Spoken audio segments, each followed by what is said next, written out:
Janez Seljančič, dobrodošel spet na domžalskem stadionu, ki se ga verjetno dobro spominjaš. Kakšni so občutki? Občutki so lepi, krasni. Se pravi, če bi rekel iskreno, tukaj sem preživel moje 3 najlepša leta v nogometnem smislu, tako da vedno se lepo vrnem tudi v Domžale.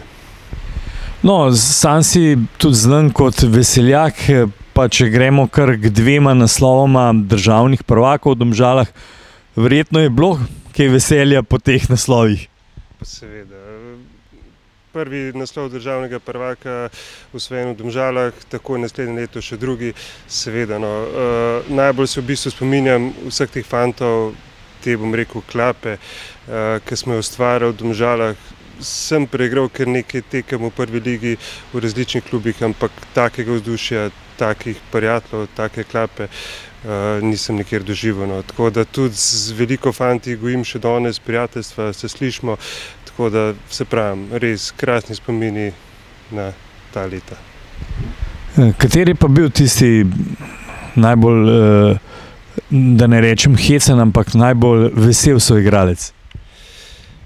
Pa teh je bilo kar nekaj, se pravi, ampak recimo zmeraj se spomnim z Veljotom, z Velimir Vargo so bila Cimra, potem tudi Rok Hanžič, Hans Graba, vsi ostali, tako da ne bi kjer ga spustil, se pravi, glede na, ko se spomnim za nazaj, ni bilo fanta v ekipi, ki bi delal, bom rekel, neke slabe stvari, kakorkoli, ampak dejansko smo vsi dihali kot eno in živeli, v bistvu trenirali za tiste naslove državnih prvakov. Zdaj, jaz sem slišal, da so te pa klicali Lopata. Lahko morda pojasniš ta dokaj nenavaden vzdevek?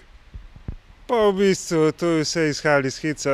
Jaz sem se vedno tudi že na igrišču oziroma na treningih rad hecal, šalil.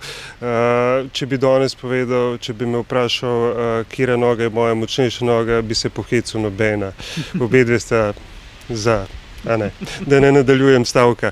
Tako da in v bistvu, ampak jaz nikoli to nisem vzel kot slabo.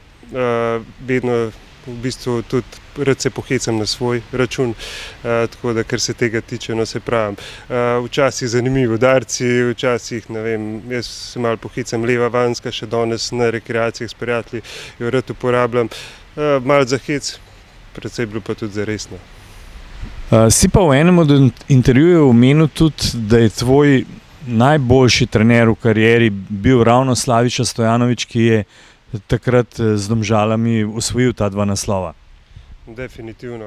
Se pravi, sem tudi zamenjal kar nekaj klubov, nekaj trenerjev v svoji karieri, ampak dejansko Slave za moje pojme daleč najboljši trener in na igrišču in ob igrišču. Se pravi, nekateri ljudje mogoče njega vzamejo kot, če ga ne poznajo dovolj dobro, kot ne bom rekel slabega človeka, ampak mi, ki smo pa z njim v bistvu stalno živeli, trenirali, tudi ob igrišču, pa nimam reči kakšne slabe besede. Ravno nasprotno, kar se tiče igrišča, taktike, ostalih stvari, daleč najboljši trener za mene. Pa ne bi rad komu delal krivice, ampak enostavno je temu tako. In tudi ob igrišču, kaj to pomeni, ne vem, bom eno prigodo povedal, ravno prek neko pomembno tekmo.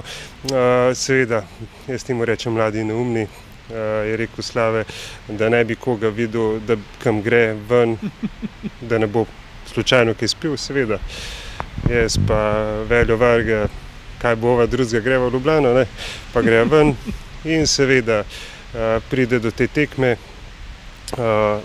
odigrava vrhunsko, naslednji dan na regeneraciji naj pokliče k sebi, reče, da ne boste videla, kaj sta vi počela, jaz vse vem, ampak ker ste se dejansko izkazali na igrišču, ne bo nobene kazni, ne bo nobenih sankcij in tukaj svet potem tudi velikost človeka na koncu.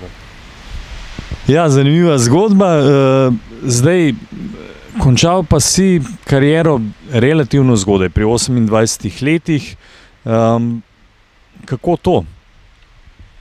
Pa čisto iskreno, zdaj potem, ko enkrat zaključaš z igranjem v Mariboru, v smislu tega, kam češ iti v Sloveniji. V bistvu malo sem rekel, moja največja napaka, pa jo ne rad javno povem, ampak seveda tukaj v Domžalah z veseljem, da nisem takrat na željo Dejana Đuranovića, takratnega športnega direktorja, podaljšal pogodbo še za 3 leta v Domžalah.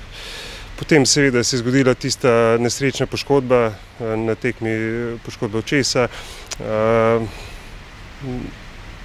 Zgodil se je prestop v Maribor, tam bom rekel, ni bilo niti, bom rekel, lep del moje kariere, kakorkoli, končalo se je slabo dejansko in takrat sem v bistvu zaključil z igranjem nogometa nasploh.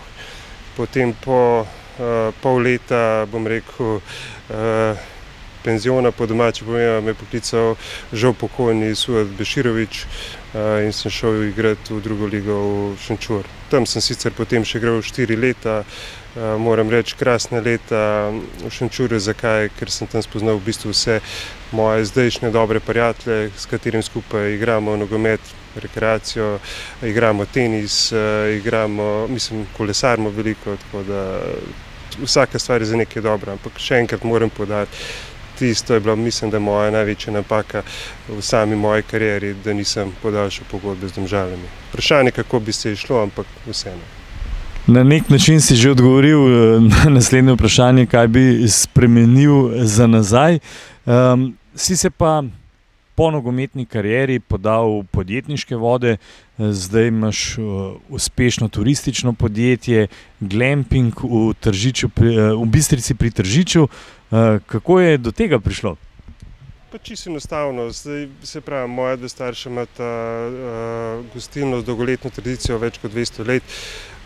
Tam sem že takrat po končani karieri, ker sem delal v domačem podjetju, razmišljal, kako bi v bistvu razbremenil to delo v gostinstvu, ki je dejansko zelo težko.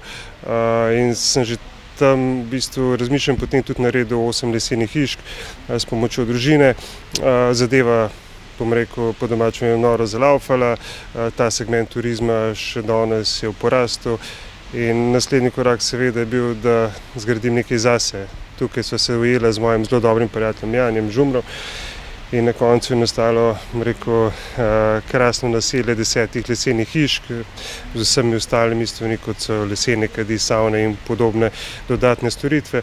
In ja, se pravi, zelo sem vesel in ponosen konec koncev na narejen projekt v Tržiču, tako da je pa res po drugi strani mogoče glede na to, kakšen sem bil tudi v športu, pa po vsemu vedno sem rad zmagoval, vedno sem rad napredoval. Jaz mislim, da tudi mogoče ni še moj zadnji projekt, no, tako da mislim, da bom še kakšno stvar na novo naredil, ki je zgradil, mogoče se bom tudi kdaj vrnil v družinsko podjetje in še tam nadaljeval tisto, kar smo začeli leta 2015. Lega fanta, priden. Ker pa si tudi oče, čisto za konec vprašanje, a bi otrokom svetoval športno pot? Je kakšen naslednik tvoj, ki se je oprijel športa, bi mu morda svetoval, da pride v Domžale? Absolutno, da bi mu svetoval. Mislim, jaz, če sem kaj ponosen, se pravi, sem ponosen na svojo družino, se pravi na mojo partnerko Katro, na moja 2 otroka. Ravno Liza, starejša hči, ki bo zdaj dopolnila 10 let, uspešno trenira in nastopa v atletiki, skok v daljino. Oba 2 otroka sta očitno tudi dobila del mojih genov, se pravi hitrost, eksplozivnost in ostale stvari, tako da tudi veselim se. Brin, mlajši sin, zdaj bo dopolnil 6 let, veselo brca žogo. Sicer jaz sem tak človek, da nikogar nikoli nisem in ne bom silil nekaj, kar ne želi početi, ampak dejansko zdaj smo s prijatelji se zmeraj, ki vodijo nogometni klub Britov, da pride Brin malo pogledati, malo potrenirati, potem bomo pa videli, seveda absolutno, če bo kdaj, bom rekel, na tej stopni toliko uspešen, Domžale prihajati novi, bom rekel, desni, levi bočni, kakorkoli, nova prihodnost v tem smislu. Janez, hvala in seveda uspešno še naprej. Hvala lepa.